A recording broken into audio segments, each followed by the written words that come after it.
That's right.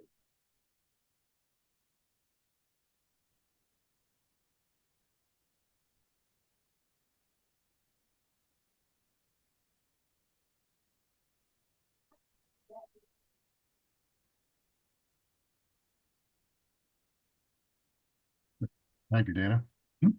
Good evening and welcome to the March meeting of the Northborough Conservation Commission. My name is Greg Young. I'm the chair of the commission. And this open meeting of the Northborough Conservation Commission is being conducted remotely, consistent with Governor Healy's executive order of March 29th, 2023, an act relative to extending certain COVID-19 measures adopted during the state of emergency. All members of the Northborough Conservation Commission are allowed and encouraged to participate remotely. The order allows the Northborough Conservation Commission to meet entirely remotely so long as reasonable public access is afforded so that the public can follow along with the deliberations of the meeting. The public is encouraged to follow along using the posted agenda unless the chair notes otherwise. Members of the public who wish to view the live stream of this meeting may do so by going to Northborough Remote Meetings on YouTube via the link listed on the agenda. Ensuring public access does not ensure public participation unless such participation is required by law. This meeting will feature public comment. Members, when I call your name, please respond in the affirmative. Dan Clark. Here. Todd Helwig. Here. I don't see anybody else. John is in the attendees group. Who is? Pull him in, John Johnson. So if you want to pull him in. Yeah, I'm going to bring him in. Do you want me to make him a panelist? Please do. Sure. John Johnson. Okay. John Johnson. Both the panelists. You got it.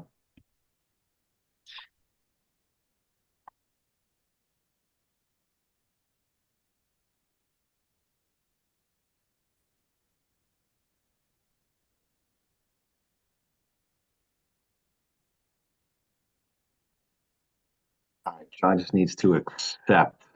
I've asked him the panel. Okay.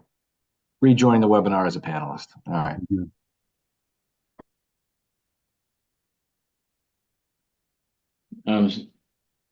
Welcome, John. Present. Okay, very good. Sorry about that. Technical difficulties over here. Technical difficulties. Staff, when I call your name, please respond in the affirmative. Vincent Vignali. Yes, here. Vignali, sorry. Dana Volke. Present. Very good, thank you. Some ground rules for presenters and/or applicants on the agenda. The chair will invite each speaker or applicant on the agenda by name to make a presentation and speak to their application. Participants will provide their full name and hold until their name is called. Each speaker will be asked to mute their phone or computer when not speaking and to speak clearly and in a way that helps generate accurate meeting minutes. Those responding will be asked to wait until the floor is yielded to them by the chair. Speakers who wish to respond to the comments of others do so through the chair, taking care to identify themselves. Each vote taken by the commission will be conducted by a roll call vote. After members have spoken, the chair will afford public comment as follows. By phone, dial *9 to raise your hand and wait to be recognized. Please note that part of your phone number will be visible to those viewing the meeting. By Zoom, click Raise Hand on the bottom of your screen and wait to be recognized. The chair will ask members of the public who wish to speak to identify their names and addresses only. Once the chair has a list of all public commentators, I will call each by name and afford 3 minutes for any comments. Reminder, that this meeting is being recorded and will be available for the viewing via the Northborough Remote Meetings tab on the town's website. And Vinny, we have no notice to read today, correct? That is correct.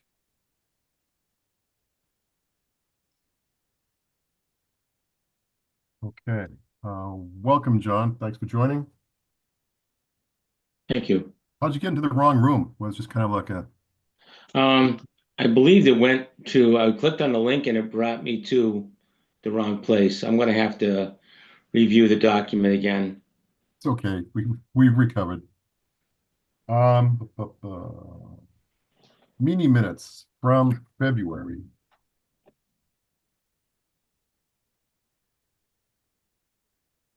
Very concise minutes as usual. Good job, Vinny. Thank you. Brenda and I worked on those a little bit. I know it's a team effort. It is. Any questions or concerns, comments on meeting minutes? No. Nope. Everybody seems okay. And we need a motion to accept So moved. Second, Roll call. Dan Clark, Yes. Todd Helwig, Yes. John Johnson, yes. and I vote yes. Hmm. All right.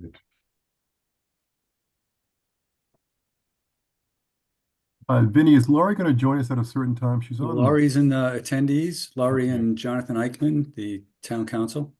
Okay, let's deal with this with our first one here, then we'll roll over to that. How's that? Sure. 3711 Reservoir Street. They want to continue to April 14th without testimony. Are Yes, they they are making still, progress are they getting closer, Vinny? they are. They're working on some just final tweaks to the drainage and some erosion sediment control stuff, but we are making progress. Okay, all right. So we need a motion to continue the meeting for 3711 Reservoir to the April 14th meeting. So moved. Is there a second? Second. By Dan. Roll call. Dan Clark, Yes. Todd Helwig, Yes. John Johnson, Yes, and I vote yes. Continued. Okay, let's see. We want to bring in Laurie. Go for you. Laurie Connors and Jonathan Eichman. You want me just to ask them to talk, or do you want them as panelists? Let's bring them both in as All right, panelists. You got Laurie's it. Laurie's gonna share a screen probably. Yep. All right, very good.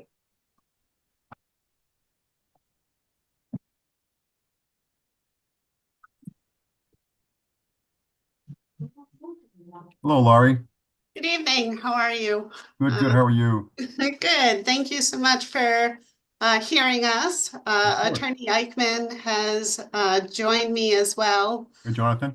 You may recall on this first issue relative to 201 Bartlett Street, I came to speak with you several months ago, I believe it was summertime, about conservation restriction possibility. And you had some follow-up questions for me, which I kicked over to John Eichman and supplied a response, but I wasn't sure if you had any additional questions regarding the conservation restrictions. So I thought I would be proactive and ask John to join us so that he could answer those questions you might have. Good. So I can share the plan. Actually, it's not showing up in my view for some reason. Interesting. Laurie, are you trying to share your screen? I was trying to share my screen and I have it on my computer, but it's not showing up as one of the options here, which is Oh, curious. I may have to promote you to co-host. Okay. So let me go ahead and do that for you real quick.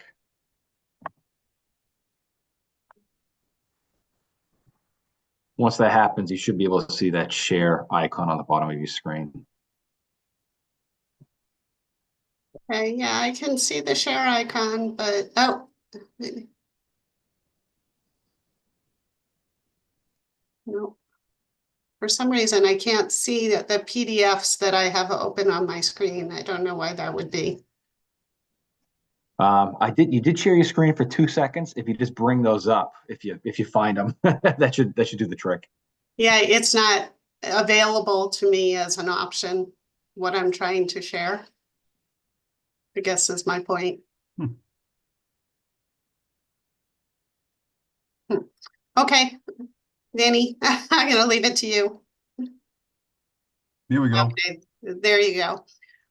So this is, you may recall, you folks also approved a site plan for this property. It's 150,000 square foot warehouse that was approved about 1.5 years ago.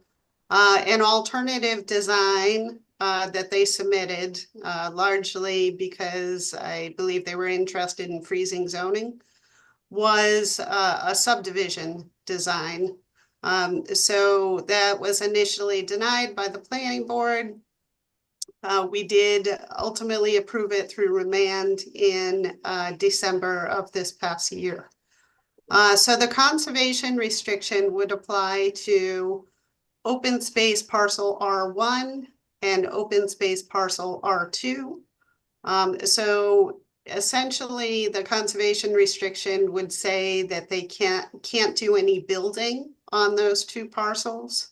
The only thing that they can do is passive recreation. And we did have a condition within both our definitive subdivision approval as well as our site plan approval for the warehouse development, that they would be allowed to construct a bypass trail within the open space parcel R1 if the MWRA did not allow some modifications in grading through the aqueduct. They would better enable walking over the new roadway or driveway that they're proposing to construct. So I'd be happy to answer any questions that you might have, or John. You remember, Sorry. I can't remember why I disliked this so much, but there were reasons. I'm trying to remember myself. Todd, I think part of it was, I think you were concerned with maybe some potential lack of public access. Well, I remember that before we had gotten the text of the actual restriction.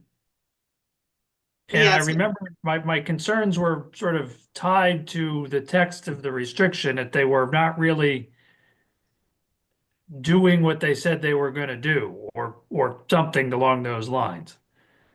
If I remember correctly, your questions had to do with you at first you wanted to own the properties in fee. And that was that question was kicked back to the applicant's attorneys, and they were not interested in giving the land to the town. John, you might want to expand on that. Thank you. Can everyone hear me? Yes. Yes. Good, thank you. Just to expand on Lori's comments a little bit, I think it's important to remember that this donation of a conservation restriction was put in place as a result of settlement negotiations between the planning board and the developer and the property owner here to settle litigation when the developer appealed the planning board's denial of the subdivision plan. And so because of that, we were not, as it were, able to simply dictate the terms of what restriction would be given to us. The planning board wanted this restriction because they wanted a buffer between Bartlett Street and the development of the parcel upland. And this was negotiated with the developer. It's a condition of the settlement agreement that was signed by both sides, that was approved by both the select board and the planning board, that allowed settlement of this litigation. The development ultimately obtained the permits that they were required to get for this development. They haven't moved forward yet. One of the conditions of that settlement agreement is that they grant us a restriction on those two parcels shown on that plan. They provided the language of this particular restriction. We looked at this. We made some suggestions. It is consistent with the settlement agreement. If you've seen conservation restrictions in the past, this will look fairly bare bones. The state, as you may be aware, uses a form that's much more extensive. It is not required that a conservation restriction be approved by the state, and this one would not be. This would be simply one that's held by the town. We proposed that the Conservation Commission would accept this, and by the way, that's not required, because the commission has independent authority under its statutory provisions, Chapter 48C, to do this without actually going to town meeting. You can accept grants of land, conservation restrictions for conservation purposes. It made sense to us that this was a more efficient way to finalize this these provisions of the settlement agreement. That's why it's being proposed this way. The access point that you raised, it's true, there is no guaranteed public access here, other than if they build that particular trail to get around the access road. If that's required by MWRA, there will be an easement to the town for that. But the purpose of this, again, was for the planning board to provide a buffer, a vegetative buffer, an open space buffer, as it were, between the street and the development. And that's essentially what this restriction provides for. Again, we didn't have a lot of control over what this did. It, has probably not a tremendous amount of so-called conservation value for the town in terms of protecting other areas or providing access, but it will do what the planning board intended it to do. So I'm happy to address, further concerns about this, but again, we're a little restricted on what we can do at this point. Well, we don't have it. I mean, my recollection, and again, this sounds familiar, but the only reason I would even care about this would be for the maintenance of the aqueduct trail that goes through. That there was no chance that that was going to be disturbed by anything we were doing. And there was something in there that was inconsistent or unclear or vague. And I'm happy to revisit what those were, but right now you're just telling me to take it. And I don't have the text of the restriction in front of me that you're wanting us to impose. Lori, wasn't that draft restriction passed on to the commission? Yeah, I Yes. believe that it was in your reading materials for this meeting. Oh, was it? In the Okay. Dropbox file.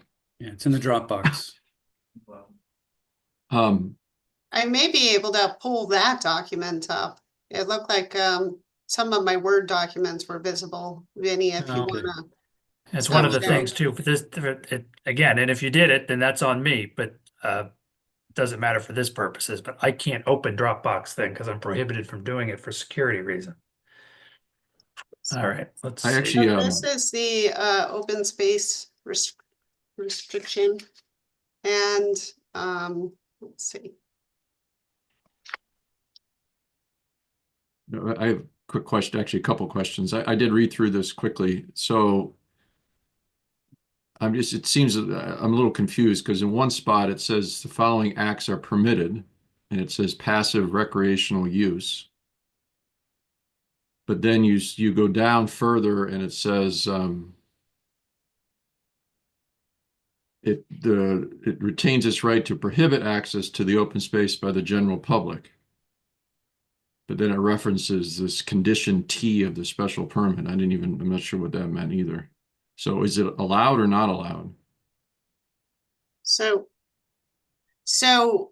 condition T, I can read that to you if you like, but condition T in the planning board's decision is the bit about, it says, should the MWRA not approve the construction of the slope within the aqueduct right-of-way as identified in condition E1-2, or if the applicant desires to proceed in an alternative manner, then prior to the issuance of a certificate of occupancy for the building, the applicant shall depict on a plan the location of a 6-foot wide bypass trail on a portion of the property shown on Assessor's Map 66, Parcel 16, that is parallel to the aqueduct. Construct said 6-foot wide bypass trail and provide a grant of easement to the town for such bypass trail to the planning director and the town engineer for review and approval. The plan and easement agreement shall be submitted at least 60 days prior to the request for a certificate of occupancy, and the town shall provide any comments to the easement agreement within 30 days of receipt. The easement agreement will detail the location and the obligations and liability of the town of Northborough for regular repair and maintenance for the bypass trail. The applicant shall confer and cooperate with the planning director and town engineer for the purpose of reaching agreement on the terms of the easement agreement. upon agreement of the form of the easement agreement by the applicant and the town, the applicant shall provide a fully executed easement agreement for recording by the town. Notwithstanding, the applicant shall be deemed to have complied with the provisions of this condition upon construction and preparation and delivery to the planning director of the plan of the bypass trail and a commercially reasonable easement agreement consistent with this paragraph and reasonable conferral as provided for herein. So similar language to that. So this is the language that is in the site plan approval for the warehouse. Similar language is also included within the definitive plan decision. That was a lot of words. Yeah. So essentially what that means is that if the bypass trail isn't needed, then there won't be any need for passive recreation on this open space, these two parcels. If, however, the bypass trail is needed, then passive recreation will be allowed within that area. All right. I guess I don't, why would you list it as a permitted act then? I can answer that if I may. It's listed as a permitted act here because the developer is reserving that right so that it can comply with the terms of the permits that have already been issued. The reason it's in the restriction because otherwise we would have a conflict between the restriction, which says this area cannot be used for any of these purposes, with their requirement to potentially construct this 6-foot easement in that restricted area. So they've essentially in the restriction reserved that right should they need it. If they don't need it, then the restriction will basically take effect as it reads. So yeah, and the other thing to note is passive recreation as a use that's reserved by the owner does not mean, in this context, does not mean passive recreation for the public. That's the owner's use. There is no public use reserved here other than that potential easement. I think that sounds familiar to me, that was the issue, was that whether or not it was going to be public was going to be allowed to use the parcel. Right. And I think the answer was no. That's correct. Yes. But I guess my interpretation was that it's still going to be protected as open space. It's just not granting it access. So they're not going to build or do anything in there, but so it'll stay as protected open space, but the public is not invited to go out on there. But That's correct. Yes. Again, and I was just trying to pull a thing up on Dropbox to another computer here, but I've not been able to do it. Because I wouldn't, if it was just, if you want us to take it, I certainly wouldn't care, right? If it was just that, if it was nothing else, but for some reason, I think we needed this for the trail and it prohibited public access. Lori, I'm not aware of that. Is that, I didn't know there was a trail running through here. Yeah, the Aqueduct Trail is within its own parcel of land. So the aqueduct is within a parcel of land that is owned by the MWRA. So the aqueduct isn't on these two pieces of land. But if they regrade the entrance to the facility such that you can't use the parcel there, it was going to have to be moved, and it was going to be moved onto a parcel that didn't have public access.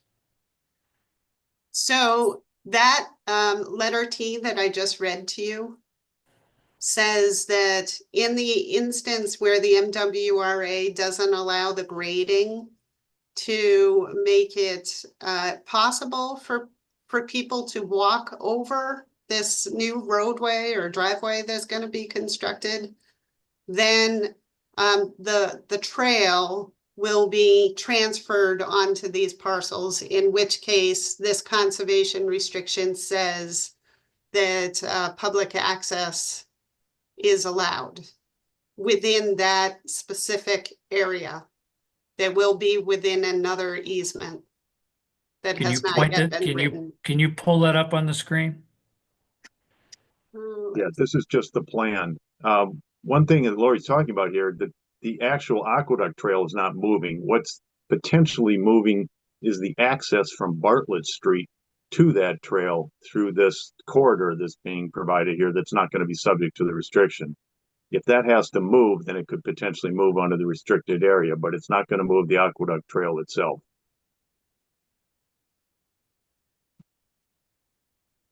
I just need a minute to pull up that No. decision. So, no, Jonathan, what happened in the intervening months? The intervening months between what and what exactly? But when we last discussed this and now, what changed? As far as I'm concerned, nothing changed. I'm not aware of any changes.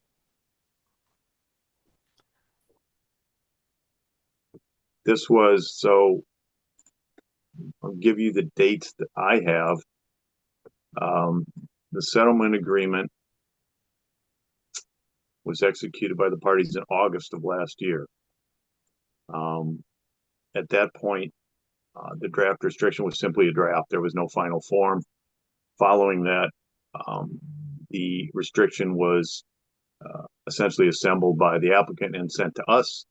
We reviewed that. We approved it generally as to form. The planning board has seen this. What remains is for acceptance by the town so that it can be recorded. That was a process that took place over the, I guess, intervening 6-7 months. I know it's been presented earlier than this, but we've had to get it on the commission's agenda. So I don't believe there's been any delay in any parties that I'm aware of, and it hasn't been any going back and redoing things. I think it proceeded pretty much in time from the date the settlement agreement was signed in August.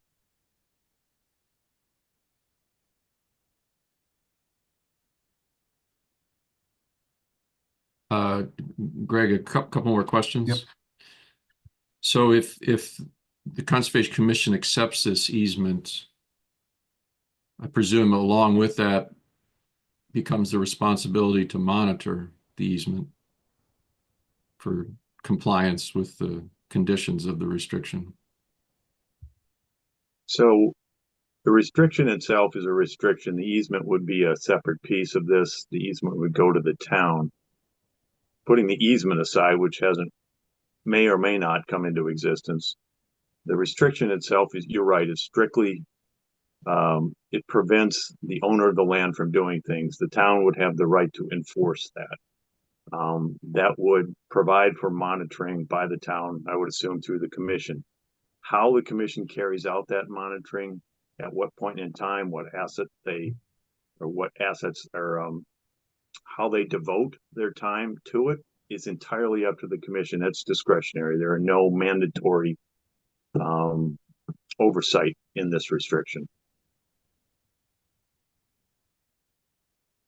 Jonathan, you mentioned earlier, I'm sorry, Dan, do you have another point? I didn't want to cut you off. Just one thing I noticed, T says, the MWA approves the construction. I mean, on the plan, it says DCR owns the aqueduct. So I'm just curious if DCR has been involved in this at all.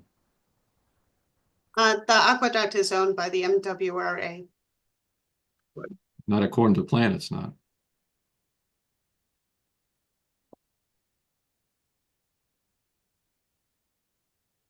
The plan says, correct, it says Commonwealth of Mass, DCR Aqueduct, and it gives a book and page number. That is as far as I'm aware, that's the correct identifier for the deed to the aqueduct.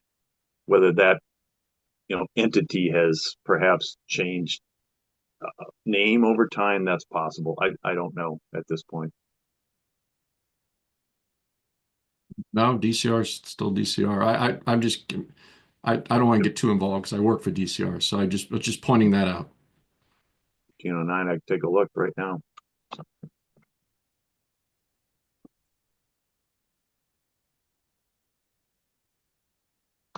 If you have questions, go ahead in the meantime. I'm just going to pull that out.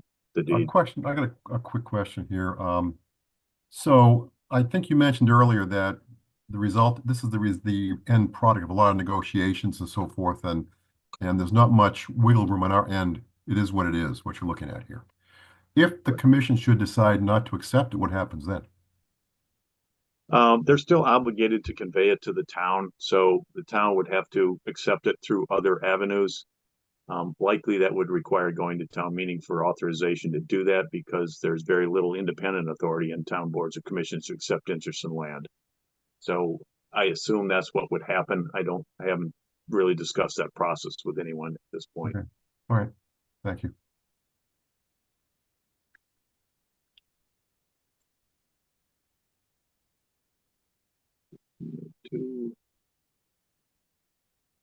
Buddy, were you reviewing the document?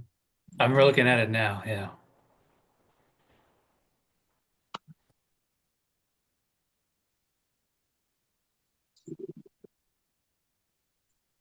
Are there other restrictions we monitor?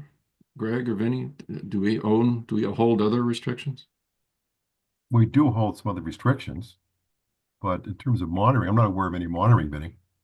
Yeah, we're supposed to monitor everything that we hold, but we're also talking later on in the meeting, actually, I think maybe the next item, the 0 Northgate, that's another one we're going to accept as well. So it's a similar situation. We're accepting the whole fee on that one, not a restriction, but it's generally the same idea that we're allowed to accept either restrictions or fees, which saves the trouble of having to go to town meeting.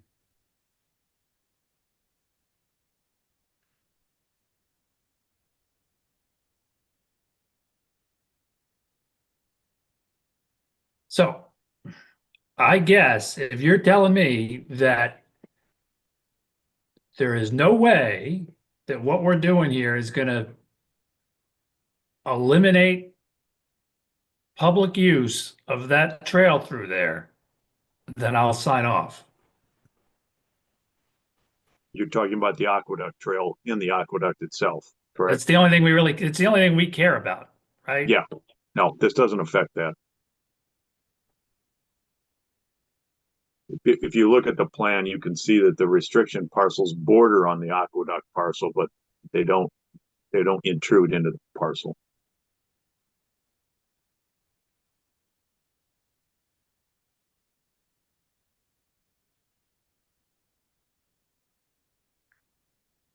And if they Yeah. change the grade of the access road, then they have to relocate the trail onto the open space parcel?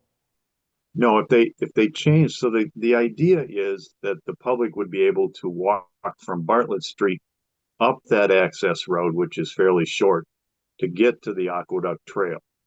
And the issue is going to be if the grade changes, then there may not be room to put basically a public access sidewalk in that piece of the access road. Well, I'm more Therefore, concerned about east-west because no one's going to be walking up from Bartlett Street. Yeah, well, if I that's can all we're- clarify, so the concern was that when they build up this road or the driveway, it's going to be such a steep grade that is going to be challenging for people to walk up the slope on one end and then walk down the slope on the other end. The concern was that people might slip and fall down the slope. So in our deliberations, the applicant's engineer had drawn up a grading plan that created a gentler grade going up and then going down the other side to facilitate pedestrians who are using the aqueduct. So the concern was that maybe the MWRA won't allow them to change the grade. So what do we do then? You know, we don't want people falling down the slope that are using the aqueduct for recreation purposes. So as a compromise, we came up with that condition T. So we have a sketch plan that shows approximately where a bypass trail would go on their property. And they were concerned about people going out of that, like just kind of wandering off the trail. And so that's why that condition specifically speaks to an easement. So they had concerns about liability. What if somebody gets hurt? So should that happen and the MWRA not allow the grading variations, then they consented to have this bypass trail on their property within that open space parcel R1. And the public can use it. And the public can use it, yes. So so there will always be access east-west on the Aqueduct Trail. Correct. One And you way all- or the other, either through the aqueduct itself, using the regrading, or through the open space parcel R1 via bypass trail. And you have my blessing. Thank you. I apologize. I didn't quite understand that. I don't believe I've seen that sketch. So thank you, Laurie, for clarifying. It does look like the aqueduct trail could move, but in that case, yeah, an easement has to be provided. And there may be no impact at all if MWRA says sure. Correct. Yes. So, Plan B. Okay, any more questions from the commission? Dan, you okay? Yeah, I guess just the recognition that when you accept a restriction, there are monitoring obligations typically that go along with it. So I don't know how we do that or who does that, but when I sort of want to acknowledge that that's part of this, is that, making sure they're not doing what they're supposed to be doing is part of this process. And this is a pretty easy site to do that too. Yeah, it is. We also have the Trails Committee does a lot of that monitoring for us. So I think that's one of the benefits we get from our Trails Committee. They monitor to make sure everything stays in a safe, good condition. So they do a lot of the monitoring, or they do the monitoring associated with the trails. John Johnson, any questions from your side? I'm looking at this and I'm concerned about the sloping. So when I look at the driveway and I look at the east-west sides going through the aqueduct trail, I think I'd like to see some type of topo map that denotes what the inclination is on both sides of the driveway. I'd like to see what that slope number is. Yeah, that was the concern that was raised by the planning board, and just the idea that they have to ask for permission from MWRA. So assuming that MWRA is okay with regrading, it's just going to get regraded to a reasonable slope on both sides within the right of way or within the MWRA property. If the MWRA does not cooperate and go along with that, then they're going to have a reasonable slope going down through that parcel R1 on the west side, and then having it come back up on within the MWRA property. So either way, we're going to get the necessary slope on a walkway. Yeah. It's just, this is like Greg said, this is kind of the plan B, just in case it falls out with the MWRA, it gives us the option, or confirms our options as a town. Okay. Thank you, Vinny. Okay. So we just need to move ahead here with a vote, correct? Yes, sir. Yes. Move And to this- accept the restriction. Well, I think there's some verbiage too, isn't there, Vinny? There is. It was in a pre-meeting memo, if someone has it, or do you want me to read it? Go ahead and read it if you got it in front of you. I, Todd Helwig, move to accept the declaration of restriction from the Northborough Land Realty Trust in the form presented, if that's acceptable to you, Todd. That was really different than what I said. Sure, I will make that motion. Thank Is you. there a second? Second. Second by Dan. Roll call. Dan Clark, Yes. Todd Helwig, Yes. John Johnson, Yes. and I vote yes. Thank you. Okay. Laura, you're sticking around for a bit, right? So I will need you folks to come in and sign the acceptance. So a majority of you anyway. at your leisure. Well, this is the majority you're looking at here tonight, so that'll do If it. you were all in the room, then I'd get your signatures right now. Well, that's one of my next questions coming up. We'll get to that. So, what is there a timeline for this, Laura? You want this done by a certain date? Well, no, there isn't a specific deadline, but I know they're anxious to record the document and satisfy their requirements under the remand decision. Okay, all right. So preferably within the next couple of weeks, because otherwise people start to forget. Okay. Well, I think Dan and Todd will be there anyway to get sworn in. There's an opportunity to sign that. I'll make sure I get there and get it done. And John, you can just figure out just to swing by. I'll swing by. And Vinny, you'll have it, right? I will have it, yes. Okay. Great. Because she was not present at this meeting, do we need to remove Sadie as a signature, or do we leave her? I'm sorry, say it again, John. Do we leave Sadie on the document that requires the signature? We just need 4 signatures out of the 7. Okay. So Yeah, you can leave her. That's fine. Just as long as she doesn't sign it. okay. Gentlemen, thank you. I appreciate it. If I led you astray, I apologize. You all set? You're leaving us, Jonathan? I am, I don't think I have anything else on the agenda, but I think that's it. All right. I think we're good. Thank you, John. All right. Thank you all. Take care. Bye-bye. Okay. 0 Northgate Road, Laurie. We've already talked about it here in the commission, I think a couple of months ago. Yes. It's not a great piece of property. I think it's actually like a white cedar swamp or something back there.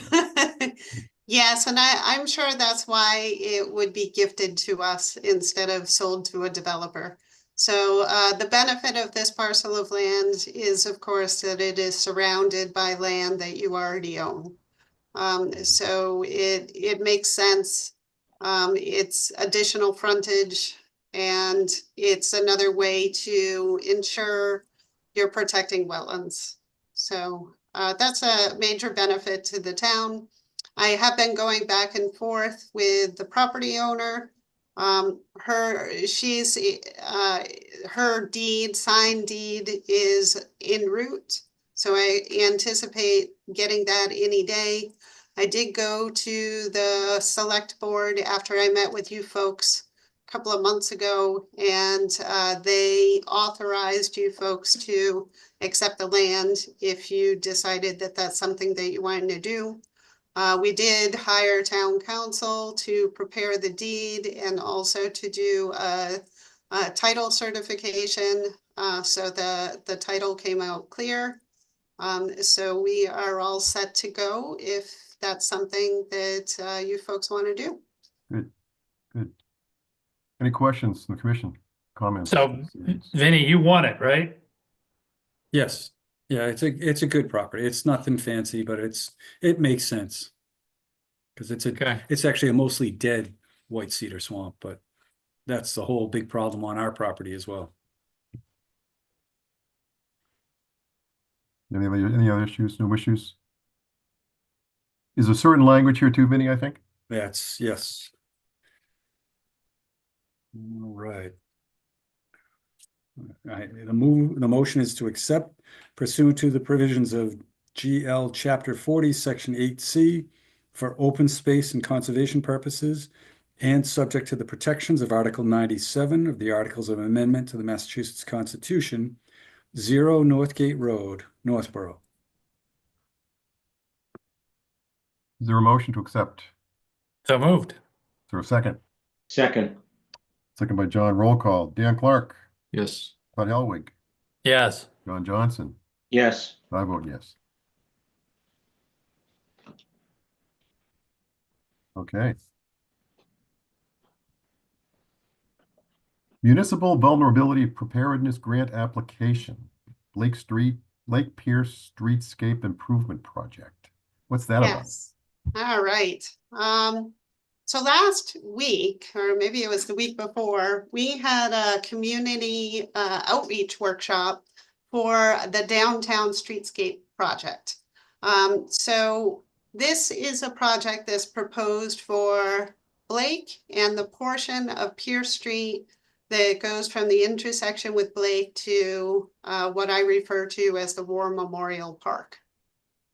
So what this proposal is to pretty much redo this little pocket park where the Christmas tree stands, the Christmas tree would stay, reconfigure and redo the municipal parking lot that's associated with 4 West Main Street, add a sidewalk where one currently does not exist on the east side of Blake Street, redo the existing sidewalk with concrete and vertical granite curb.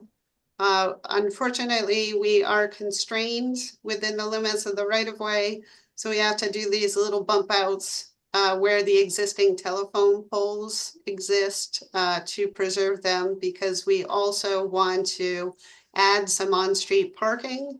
So we're looking for ways to add the supply of public parking within the project area. Then we're interested in building a new sidewalk. Currently, the sidewalk on Pierce Street dead ends at this intersection with Blake.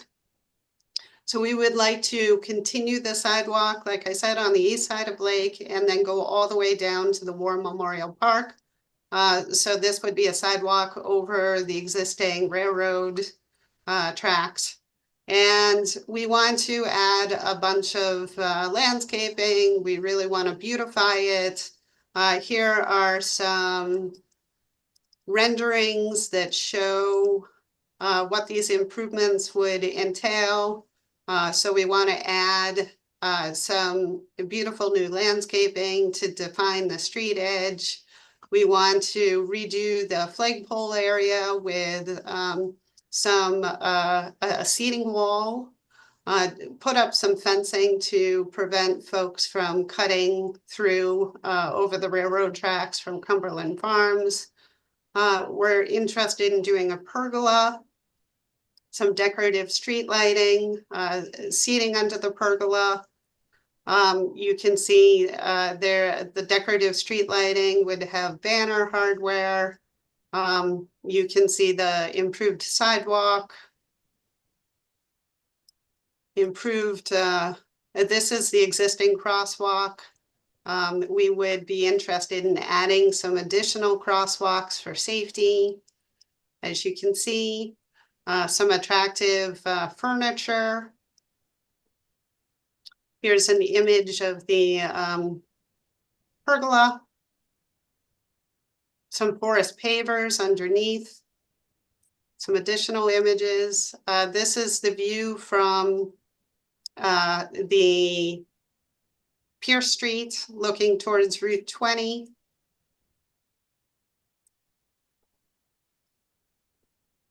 Some additional images. And then at the workshop, we asked the attendees to give some preferences as far as the seating wall is concerned, the benches, the bike racks, the trash barrels, the type of lighting they liked, the fencing, and the pergola. So we had approximately 50 attendees, and we took that information. The beta group is our consultant, and we have a focus group that consists of staff, myself and the DPW director, as well as representatives from various boards and committees and some downtown property owners. So we've taken that feedback, and they're going to be updating the plans to take into account what people's preferences are, and we're advancing to through the design process, and hopefully, if we're able to secure funding, going out to bid in the winter time and starting construction in April of next year. So this project isn't going to be cheap. It's estimated to be about $2.1 million. So I did put a warrant article in requesting $1.85 million. Of course, I had some mixed comments from Appropriations and the Financial Planning Committee. So I'm doing what I can to offset the municipal burden by pursuing grants. And one of the grants that I'm interested in pursuing is called a Municipal Vulnerability Preparedness Grant. And what they like to do is fund projects that have climate change measures incorporated into them to make the town more reliant. And so this project, I think, would be a good fit for that grant for a few different reasons. Number one, we're trying to expand the sidewalk network because we are interested in having people walk more downtown instead of constantly relying on automobiles to get from here to there. We're also incorporating a number of street trees. In the center here of this municipal parking lot, we're proposing to put a bioswale, which will capture the runoff from the parking lot. So the parking lot would be super elevated to direct all of the stormwater flow into this, this bioswale. Currently, there is no drainage at all within the municipal parking lot. So this would be a big improvement. That we do have some problems with puddling here and there. So we would, like I said, be making some improvements to this pocket park using porous pavers. And we are adding some additional trees over by the War Memorial Park parking lot. So we thought that this would be a good fit. And of course, this is just a preliminary design. So I'm hopeful that we will be adding some additional green infrastructure features as the design advances.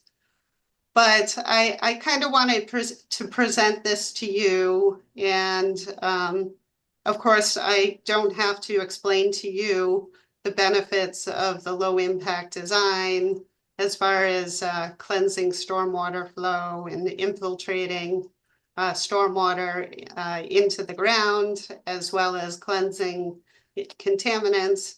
So I thought that this might be something that you folks would be willing to support. And hopefully that would translate into a support letter for my MVP grant, which is due on April 4th. Okay. Well, how much is the grant, Lori? Well, I'm still trying to figure that out. We have been talking with the property owner of 10 and 14 Blake Street, and they are interested in making some improvements that would echo what we're proposing to do in the municipal parking lot. And this grant does allow improvements on private property. So if they are interested in partnering with us on this grant and having their landscaping improvements paid for by the grant, then we would have to price out what this would cost. And I'm not exactly sure. I was thinking if it was just going to be a municipal project, that I would ask for around $750,000. If they are interested in partnering with us, then I was thinking of asking for $1 million. Okay. So that would be a significant chunk. And I am also applying for a Complete Streets Action Grant. And that grant, the maximum amount that we're eligible for is $500,000. So I'm planning on asking for $500,000. So that would be a big chunk. Sure. So this would really reduce the cost to the town significantly by about half. Mm-hmm. All right, good, thank you. Questions, comments? It ain't gonna get better unless we spend some money.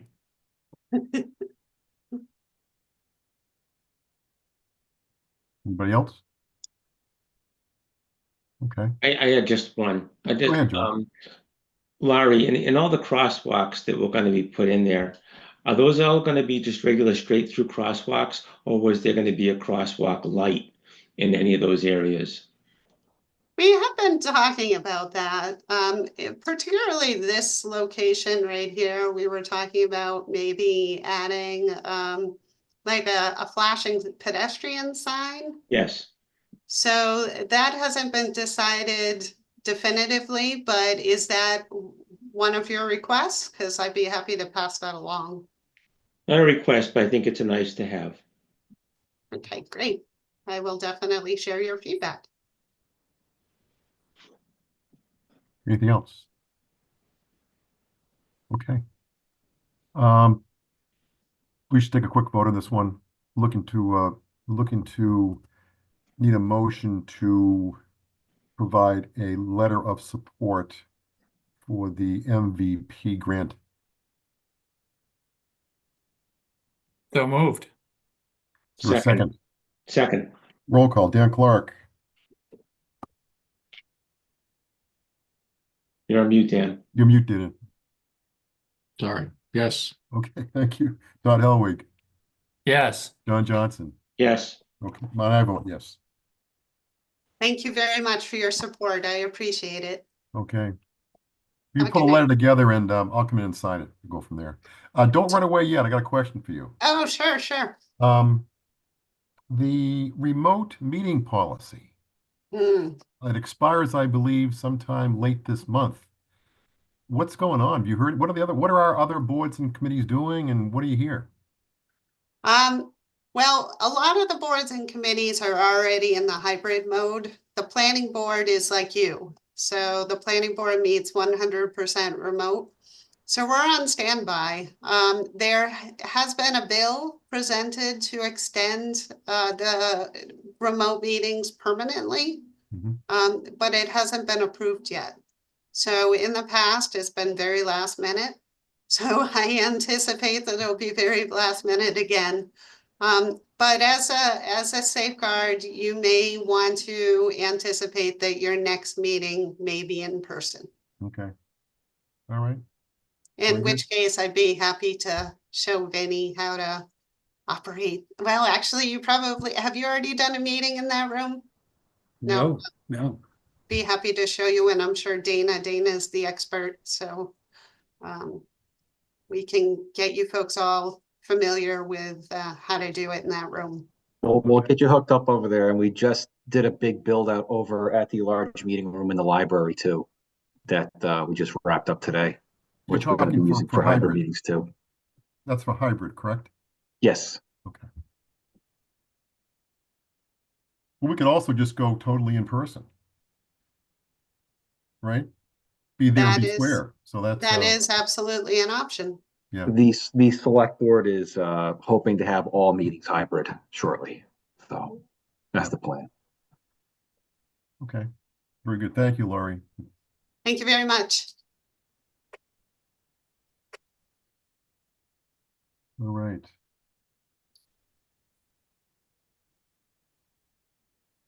So, Vinny, we should plan for April to be in conference room B. I'm not sure that one, Dana, is conference room B set up for hybrid, or is it just the select board office? Yes, it is. Yep. Oh, so we could do on the It's same night as the select significantly board. more basic, but it's doable. All right. Good with basic. Okay. All right. We now are going to talk about electric bike use on conservation land. And I believe that is Mr. Belfer. Brian, I'm going to bring you in as a panelist.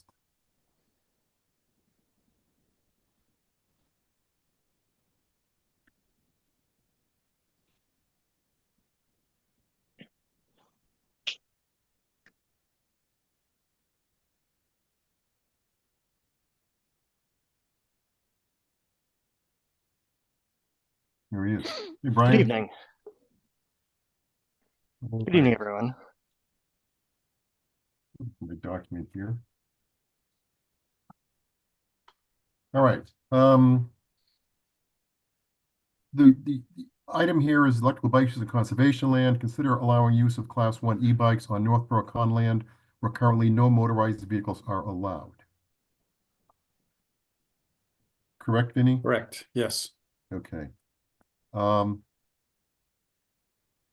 you, what is a Class 1 versus Class 2 versus Class 3 e-bike, Brian? Oh, I should have had my documents ready. I can tell you that a Class 1 is a pedal assist only, no throttle, and it has a speed limitation on it. And then it goes north from there. I think I may have included a link to those in the letter I wrote, but Yes, you did. Are the Those are on majority of the bikes that I would see around on everyday Class 1s?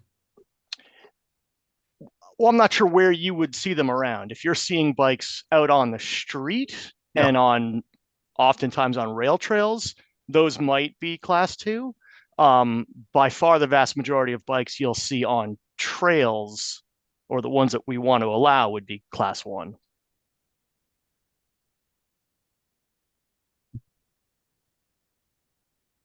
All right. Vinny did some research here, and apparently the state law says no motorized vehicles are allowed on trails. Without local Without- regulations allowing it, yes. Correct. Yeah, I got that from Brian, actually, so I don't want to Okay. take the credit. Pulling Yeah, up, and DCR has moved to allowing, I believe, Class 1 on what they consider their improved surfaces. Dan can probably clarify that. Yeah, like rail trails, we do, but not sort of natural surface trails. We don't allow them. I'm pulling up what I got from, not exactly sure where, e-bike mass or something like that. There's several, sources out there for either advocacy or information collecting, or folks generally upset with whatever the rules might be at the time. So, That's how regulation usually works. But so this is from e-bikes in Mass. E-bikes Mass is the site. It describes and this was in your Dropbox folder for the pre-meeting information. Talks about the bicycles, the Class 1s, but then it talks about the allowances. They're allowed on not allowed on sidewalks, and not allowed on natural surface trails, unless specifically allowed by the local jurisdiction, which is what we're talking about here. So now what I'm encouraging is discussion. Do you want to consider that? Because if to allow it on the trails in town, there has to be a public hearing. So I have to notice that, just like we do with the legal ads. Yep. And hold a public hearing, and we can have all the discussion, get feedback from the public, and then you guys make a decision. So if that's something we want to do, we want to kind of talk about the background here, but we can't actually make the decision tonight because it's not a noticed public hearing. Right. Okay. so Brian, you're the one out there seeing this in the real world. I mean, what do you think? What do you want?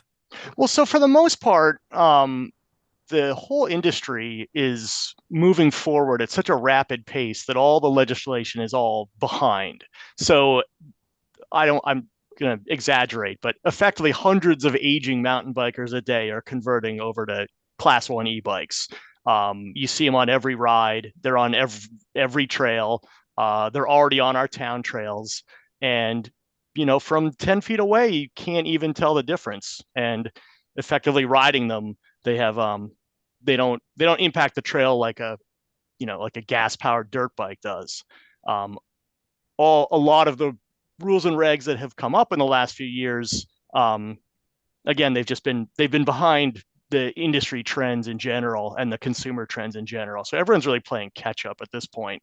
And then what we found from the mountain bike side is the more restrictive the rules are, the more there's just more people breaking the rules on purpose or inadvertently. It's an enforcement nightmare. The whole idea of the no motorized vehicles predated e-bikes, existing. So it's a bit of a challenge all around. Right. Brian, do the e-bikes do they provide more impact to the trails than a manually powered bike? Class 1 e-bikes do not impact the trails any greater than a pedal bike. Throttle powered bikes most definitely do, and that is something that people in trail systems are struggling with as more folks are out on Class 1. What used to be effectively kids on motocross brappy dirt bikes are now riding throttle e-bikes.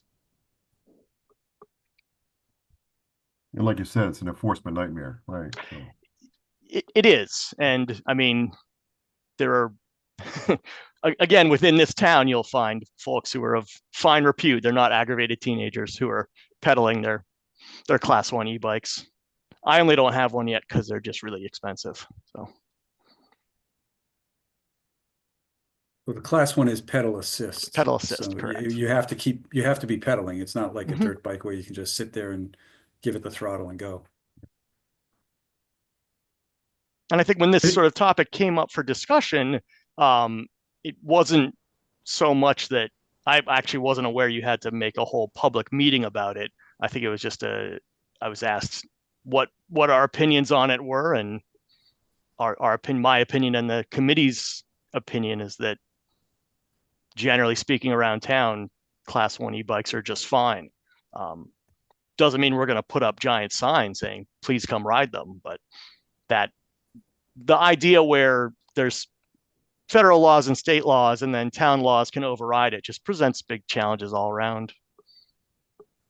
Or regulations, I guess. Not sure. Yes. We had this on our agenda. It's in our town bylaw too, Vinny, right? Well, you have a policy. The town conservation area policy says no motorized vehicles. So that's why we have to, if we are going to allow, which is what it sounded like at a previous meeting when we asked for, like Brian was saying, we asked for feedback and thoughts. And I was under the impression that all we needed was to agree that that's what was going to happen. I did a little more digging and it says that we need to actually act. So, so I'm happy to put it on an agenda for an upcoming meeting and have it formally decided. But if we know going into it that you're not even interested in entertaining it, I won't go through the trouble of advertising it. But I just wanted to get that lead in there. But it seems like people are in support of the idea. Yeah. Anybody have an issue? Dan, Todd, John? I think maybe we should get one on our budget so that the Chair Trails Committee can have one for his use. Or the agent, yeah. Or the agent, that's right. That's after our. We don't ask for much. Todd, that's going to after our flamethrower drone we're going to get. I'm just a little concerned how this is going to be monitored and I'll use the word, no pun intended, policed. So how does this, we start with the bikes and then what helps us make sure we stay within Class 1 and we don't get to Class 2 or Class 3? How do we enforce just Class 1? And what would that signage look like if you were going to put something up around our trailheads on the conservation land? A couple of topics of concern. Well, those are good questions. I think from my perspective would be the Trails Committee. The other ones that are out there every day. If they see they see Class 3 bike or something ripping it up, I would expect they would approach the operator and say, cut it out. Right. And then I think that we would have to prepare, like John said, a sign, and it would have to be clear to allow to help the Trails Committee actually notice the enforcement and other people walking to know a little bit of what the differences are. And then it would be my action as well as policing action to take when it comes to real enforcement. It's not something that a couple of citizens on the Trails Committee can do. Right. There could be difficult conflicts. Unless they knew them. Yeah, interpersonal is always the best way. If you know them, you say, okay, well, we allowed e-bikes, the Class 1s, and if we get people coming in and ripping the place up with the class 2s, you may lose the right to use the class 1s. So you have the people kind of protect their rights up to the point that they get. Otherwise, they could lose their rights. Would we exclude any trails? Or would we start and allow it on several and then see how that goes and then expand, or broad brush it to start? Brian, can you give feedback on that? I mean, that's a possibility of the way to start. How do you see that might work? I'm not sure how you would decide which trails would be okay and which ones wouldn't. I mean, the pretty much everything in town currently, outside of some of the SVT managed stuff, is pedalable by mountain bike, and it's very popular. So I'm not really sure how one would decide if you only wanted to do limited parcels. Well, Is I would put a sign up at the trailhead saying, "What, powered bikes not allowed," and include something in our webpage of what trails yes and what trails no. That's about a passive approach to it. Or maybe it might be more hassle than it's worth too. So. I mean, if a trail allows bikes, I don't see the distinction between a class 1 and a regular bike. They're both, it's just helping people pedal. They're pedaling anyway. So in terms of trail damage, I don't know how you would, can't imagine there's any distinction between the two. If the trail's not supposed to be where it is, it wouldn't matter if it's a regular bike or a motorized bike. It's the trail. Okay. That's not my opinion. That's Points. All right. So if we want to go ahead and move forward, we would want to take a quick vote, and then we would want to put on the agenda for April, Vinny. I can do that. I'm not sure we could do a vote, or we could just, I mean, I think everybody's in agreement unless you want to say that you're not. And then I can put it on the agenda so we get the full 7 members for all their comments at a public hearing at our next meeting. I mean, I'm fine with moving ahead. My view. John, any issues on your side, or Dan? No, I'm okay with class 1 as long as we post signs. Okay. I have no issues. Todd, you okay? Yep. Okay. Then we'll move ahead that way. Put in the agenda for April 14th, I believe. Yes. That may be an in-person meeting, Brian, as you probably heard, or we'll see how it goes. All right.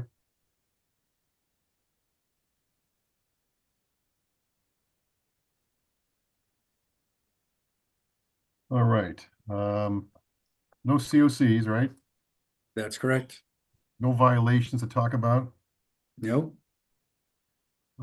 Whitney Street, 432 Whitney Street, discuss potential uses and activities. This is kind of a carryover from last month on that side.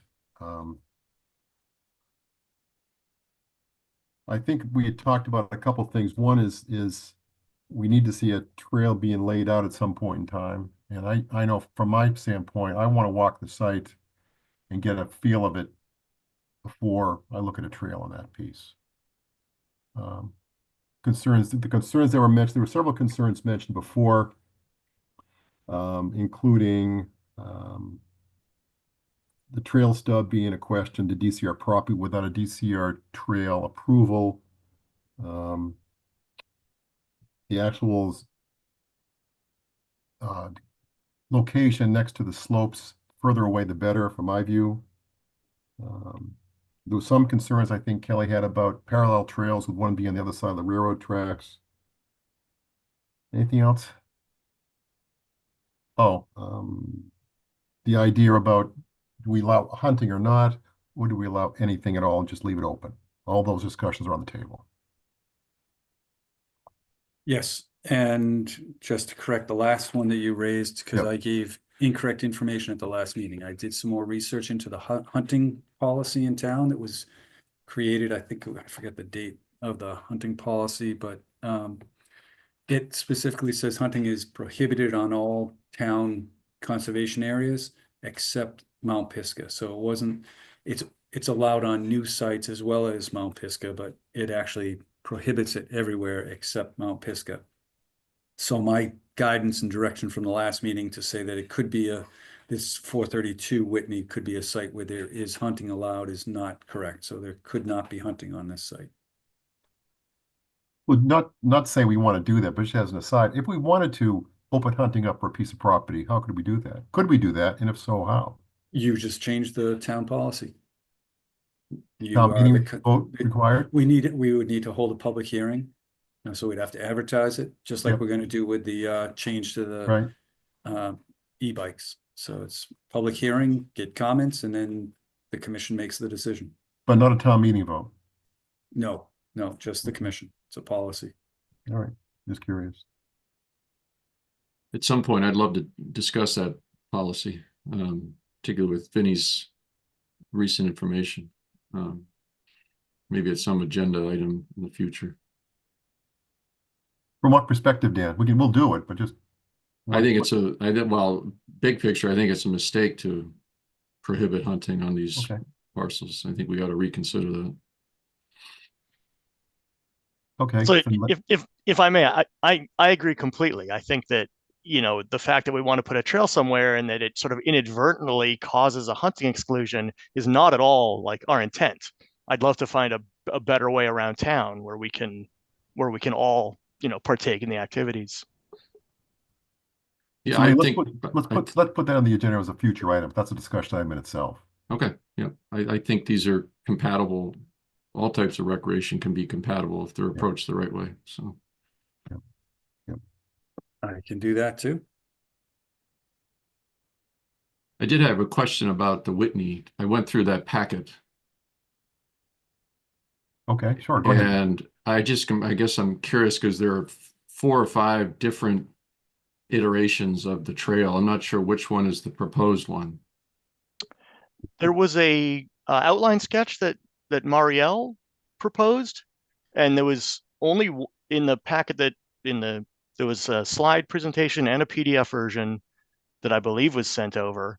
Yes. And there was only, I believe, one trail. There was some GPS tracks just from some exploratory walks, but I think the one that Vinnie presented at the last meeting, I did watch and look at the notes. I think that's pretty close to the goal. The loop, you mean? Yeah. Okay. Yeah. There are other ones in that Dropbox that showed different. Yes. So this was, and I could pull up the other ones. They're in the Dropbox. I'd have to go dig them out while you guys discuss. But this was one that I prepared that incorporated generally the idea. I had a first draft of one trail kind of coming through, maybe zigzagging through here, going out, and then out looping out into the DCR property. So that was the first one I gave as an option. We got a response back from the Trails Committee with where they walked. So there was actually a path of a couple of trails in here, or tracks of where they walked when they were out on the site in December. So that showed a track map of kind of coming down through here, coming around, doing something out in here, and then coming back up in this area here. So there was another track that looked like another trail. And then there was a third one that was Marielle and the Trails Committee's suggestion of having the trail come in just like this, kind of following this same line.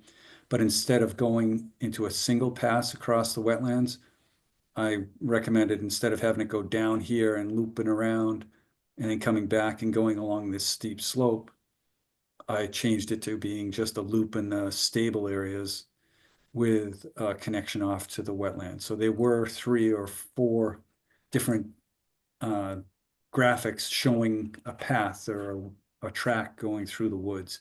But this was the one that I recommended as being the priority. And I think, Brian, that's the one that we had at the last meeting, correct? Yeah, the one on your screen now is the one that you guys discussed last time. And just sort of to loop back, whatever. And I apologize too for the lack of representation at the last meeting. The meeting prior, we were asked to come up with a preliminary proposal for what a trail could look like, which is what we did. What's on the screen is not necessarily a final version. It's just here's an idea for consideration of something that resembles what we'd like to do. Obviously, we all need to get out there and look at it, and then we'd have to flag it. So I think we were just looking for general approval that a trail of some kind resembling this is suitable for the parcel. There was one point that I would like to address from the last meeting, and that's the importance of that little spur. There was some notable commentary that we shouldn't do that, or that certain members of the committee said that they didn't feel that that was necessary because there was no existing trails on the other side where DCR land is.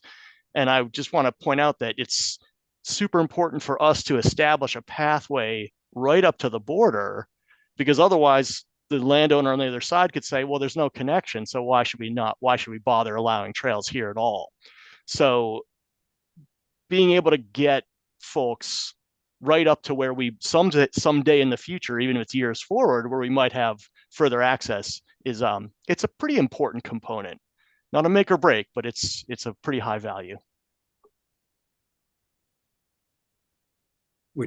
And that part is understandable, and that's why, as Brian said, we didn't have any representation here, and I didn't have that response from the Trails Committee. So the idea of having that stub does make sense in that aspect, but it also is a spot where we have 3 kind of narrow wetland crossings. These are not extensive swampy areas. These are kind of ditches through the woods, streams, intermittent streams that come down. There's one that's a little larger, which comes out of a pipe that's here. And I think there's another pipe that's over here. So they do have flow. We have to incorporate them in the design when we start talking about where the trail is going to go. But again, I think as Greg said in the beginning of this, we want to see a kind of a flagged area first, similar to what we're going to do over at Edmund Hill, flag the area, then walk the area, and then have the formal vote of accepting or not accepting. Is the waterway there, Vinny, in need of a bridge on those trails? Yes. Okay. Yeah. We're not talking a 15, 20-foot bridge. It's more just a 6-foot or an 8-foot passage. The hydrology is there that requires that type of assisted crossing, right? Yeah, it would just make a mess of the trail. So it's better to, I think everybody, and correct me if I'm wrong, Brian, but I think everybody would benefit from having a bridge there instead of it just being a ford and you just slosh through it. It's not, doesn't make sense. Absolutely. We totally want to be up out of the wet zones as much as possible. And I don't know if folks have been out much, but we've moved towards using helical piles in wetlands and wetland adjacent areas, similar to the way SVT crosses full swamps and other state bridges and boardwalks go right through water. The benefit of those is that they're the ones we do, they're hand installed, so there's really minimal disturbance to the dirt and soil, and then the bridge is up above and the water can keep flowing nicely. So it's we've kind of upped our game as far as bridge design and construction to be able to allow people to get across stuff without messing up the terrain. Brian, do you use those on Pisgah? We use them at the Lyman Road entrance. Yep. Okay. Howard Street in Northborough, Lyman and sorry, the yes. 235 Lyman, Berlin, the Howard Street parcel. Right. Okay.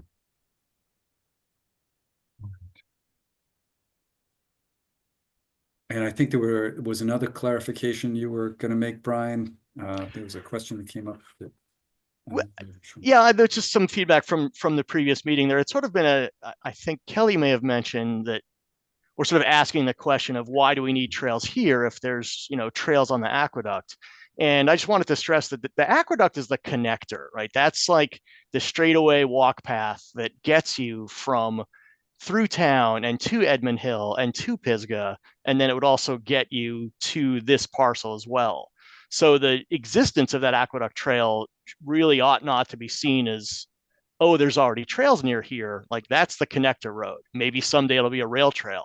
But being able to have the trails on the parcel that has all kinds of cool, scenic views and cool wildlife is, yeah, they're not really, they're two different things. And I think the parallel trails idea was so you're not impacting the conservation area as much with multiple trails over the same general area. This is two separate things because one is on one side of the railroad line and the other it's on the other side, and you can't cross the rail line. I mean, safely or legally. So we need to cross up at Whitney Street. So even though they're quote parallel, they're not really connected, and they're not connected all along. They're connected at Whitney. So have we scheduled a site visit or should we? We will, yeah. We haven't yet. We will. I was thinking, I don't know, I talked to Vinny today about it. April vacation would maybe, I know some of the commissioners that normally couldn't make it because of issues may be able to make it, but that might be a bad time, two folks going away or whatever. But we will Is schedule that a site something visit that for sure. we would do an inspection, but I think it would be nice to have a few flags up there, or at least have me aware of where the trail. I could run the walk to follow the trail that I've got laid out here. But if there's some interest or some push to get onto some of the more steep slopes and there's good reason to have that, it would be good to get the trails committee's feedback and say, I mean, keeping it up at the top seems to make sense to keep it off the steep slopes. But if there is, and I think there was in Marielle's presentation, a nice picture of a beaver dam, a beaver lodge. I mean, not a beaver dam, a beaver lodge and a beaver pond. If that's down in this area here, might make sense to have a spur that goes down and then comes back up. So there are reasons to go up and down steep slopes that are feasible and safe and stable, but running the full line across the trail across that full steep slope it could be problematic. So those are the kind of things we'd look for if we were going out and looking at a trail layout for approval, to see where you want to get down to the wetland areas, how you're going to cross the wetland areas, and where are the lookout points? What are the points of interest? That kind of stuff. Is that something that you could kind of put together for us, Brian, or you and I can kind of put together before the whole commission gets out there? I think we could get some flags in the ground showing, notating, if not the entire thing, but certainly notating some like key vantage points. Yeah, absolutely. Now that the weather has turned and we have some after work light hours. Yeah. And is that something that could be done so it could be ready for April vacation week, whatever that is, the 15th, or I'm not sure when it is. We can most certainly target that, and then we'll be able to update as soon as we can. Mother Nature needs to be a partner in this whole thing, so you don't know. Yes, I mean it's great right now, but who knows? But yes, I think it's a feasible target. One thing from my view, is that the further, I really don't want to see a trail down that slope. The thing, remember this area here, you're probably talking 10 to 15 feet of fill of leaves and foodstuffs and so forth. That's your base. Not real stable. Right. So just keep in mind that we want to keep away from that edge. So. Yeah, and I don't know that they had any real interest in that portion. It's this area back here, which is old fill, but it's still fill. A lot of the top got kind of pushed over the edge, so it's not a neat old growth slope. So it needs some work. So that's why it's good to get out there and see it in the field. Any more questions, comments? Todd, anything from your side? I'm good. Dan, you're good? Yeah. John? John Johnson? I'm good. Okay. I'm good. All right. It's an informal discussion, so there's no need to take a vote here, but we're just going to plan going forward. So. All right. Anything else before you leave, Ryan? Anything else you want to bring up? No, I think we're good. Thanks for all the time and consideration. We appreciate it. You've got also, don't forget Ebony Hill, right? Similar thing going on there with Vinny and you and marking stuff off. And absolutely. I've been just a little bit behind schedule, but now that the snow is melted and we've got some oftentimes my work gets done after work, but before it gets dark during the week. So I will be getting right back on that. So you should see some flags sprouting up at Edmund Hill very shortly. Here we go, sprouting up. All right, good deal. Before you go, Brian, I think I have one more for, where is that?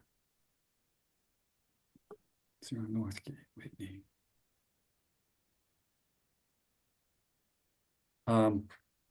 The Hop Brook area. No, that's the wrong. I don't have it. The next item agenda, the Hop Brook Dam repair and Shrewsbury Sewer bypass project. Thought I had them overall. There it is. This is an FYI video, right? An update? Yeah, this is just an FYI. They're preparing for submittal. Big file. And this is not a real clear map, but I will kind of zoom in and kind of walk you through it. But it's a proposal, and they're going to be coming in with a notice of intent for doing some work. This area here is, so big picture, this is West Main Street along there. And then down here is Route 20, Southwest Cutoff. Or, no, sorry, this is the Southwest Cutoff, Route 20, Southwest Cutoff. It goes down by Kimball Sand. This is the access road going up to the Shops Way. So this is that area where we have going to be starting soon. The commission just permitted the cleanup of the hazmat remediation in that site. They're also coming in with some work to repair and rehab the dam. So I'm zooming in a bit. Try to get to the right spot. So in this view, actually slide down a little.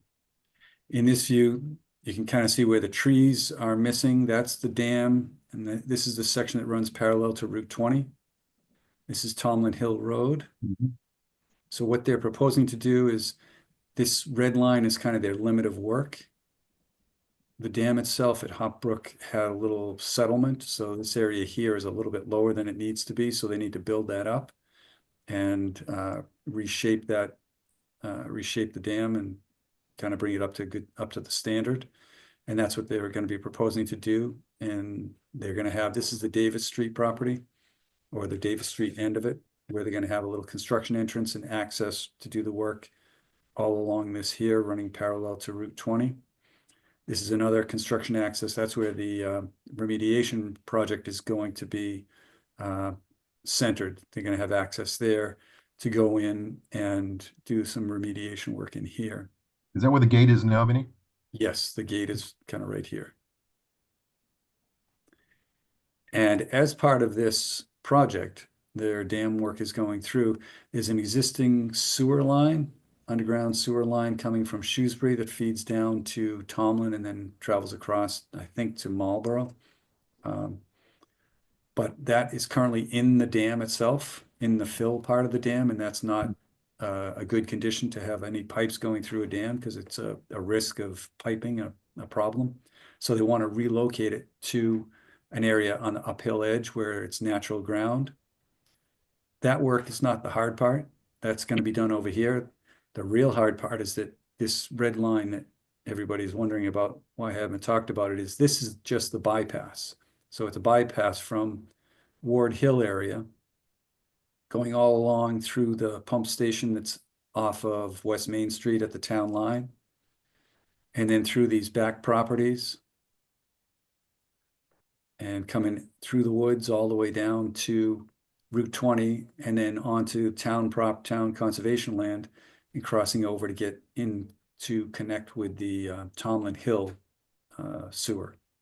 So they're about a 1 mile worth of surface pipe. It's just going to be sitting on the ground, but it's a situation where it's a pipe on the ground carrying sewage. So they need a permit. It's pretty close to some of the streams, and they're going to come in for a permit for all this. But I just wanted to make the commission aware, also to keep Brian here, the idea of we've talked about a trail along the dam. My thought, and I had a preliminary meeting with the folks who are designing this, I said it probably could be a really good win-win situation, that when you lay this line, and you may need to clear a 6 to 8 foot pathway to get the line into this area, if we could plan that that pathway might be a future access for a trail that runs up through here and maybe connects into the back here, or even continues and connects into the road there, and we tie into Shrewsbury's system. So it's keeping the idea of a trail from Davis Street all the way along the dam and over into some system within Shrewsbury alive. So there's no details, there's no confirmation or no commitment, but they seem to be okay and like the idea, because they know they're asking for kind of, it's not a big impact because they're only crossing a wetland here and then here, and they're actually going to be going under, I think, in a culvert that already exists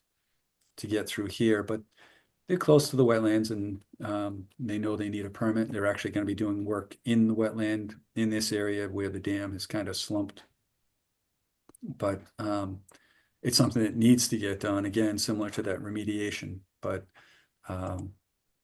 hopefully we'll, on top of the remediation, the improvements to the dam, and we might even get a good trail location out of this as well. So just so you guys are all ready and aware of this. So if something comes up somewhere else, you're talking to someone, kind of keep that idea alive. Oh, that's great. Thank you for the update. Yeah. And if you have questions, I can maybe answer some of them. Vinny, is above ground piping for storage common? This is just gonna, it's common as a bypass. It's just a temporary bypass for when they do the actual change, because they have to shut the flow off going, actually, here it is, going under the dam to do the work. So it's probably gonna take them longer to put the bypass in than to do the work and reconnect it. It's just a lot of work, but there's nowhere else to connect because it runs within the wetland and in some really sensitive areas. So they are doing a good job keeping it out of those sensitive areas, but it's an extensive line. Does that answer your question? Yeah, I got some more questions, but we don't have to do them today. It's fine. Good questions. That treatment plant up there where the hook is, that's no longer in use, right? I don't know. The treatment plant, no, but I think there's a pump station. There's a Okay. pump in that area. They mentioned a pump, and I'm not familiar with it. I didn't know enough to ask the questions, but if you can. Don't ask me how I know, but there's a treatment plant there, and I don't remember how well it was shut down, but just curious. Yeah, that sounds appropriate. There is no treatment plant, Yeah. but I'm not sure about a pump. Yeah, there was a couple of tanks there. Okay. Okay, good. All right. What about the Route 20 reconstruction? MIPA. Okay. Keep me moving. Good job. Where is that one?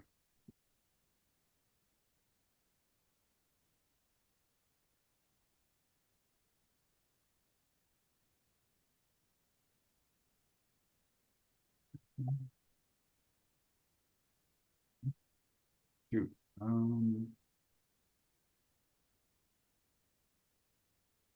Sorry about that. Thought I had it. That one. Too many windows open. I gotta find it. There it is.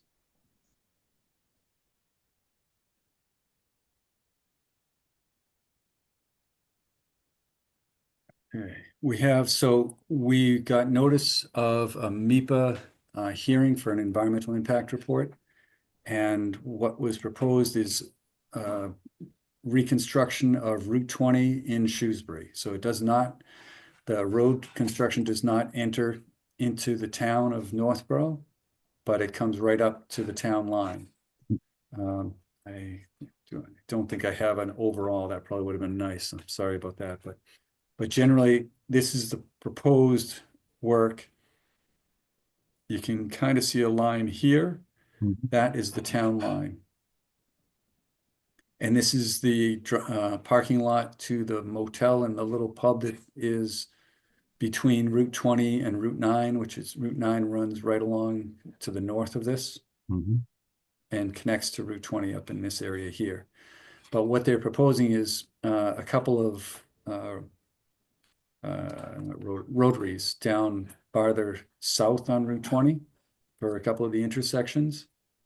And those rotaries are part of a road improvement project. That road improvement project includes some stormwater enhancement, and they're proposing a stormwater treatment basin in this location here, which is right next to, actually, let me zoom in.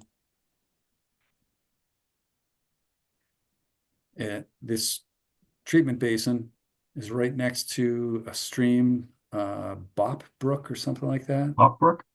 Brook. Not Hop, it's Bop or Bump Brook that runs down by Walmart, right along Route 9. I forget the name of it, but it's a perennial stream that runs along, and they're proposing to put this stormwater basin pretty close to it. It's probably about 30 feet away. Mm. And the discharge comes out here to an existing discharge where the old street drainage used to just dump directly out.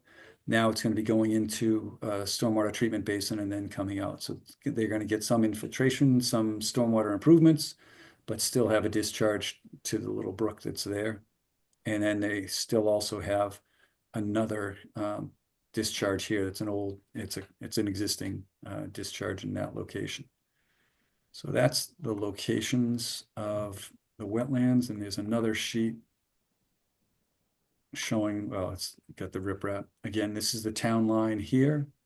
This is Route 20, and Route 9 is up in this area here. Again, you can kind of see the town line coming through there. Do I have one more sheet?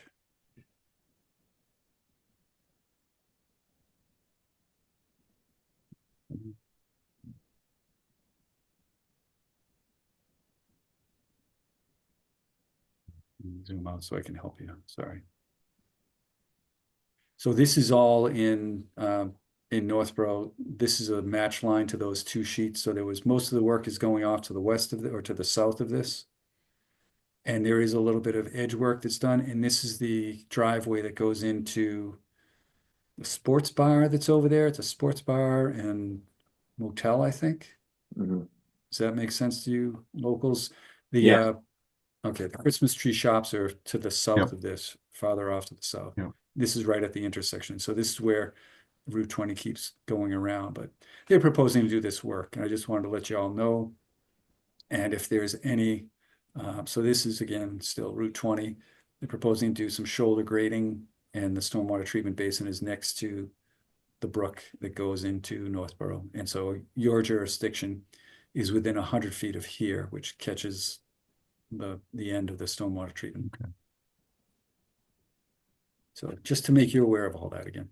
So eventually they'll file an NOI with us? Yes, they will be filing an NOI with us. At some point in time. I'm not sure if it's imminent or 6 months or whatever.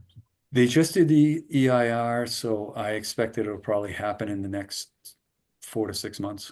Okay. All right, good. It'll be interesting going to Route 20. Yeah, for a while. 88 trail opening at the senior center, April 1st, 4 to 6.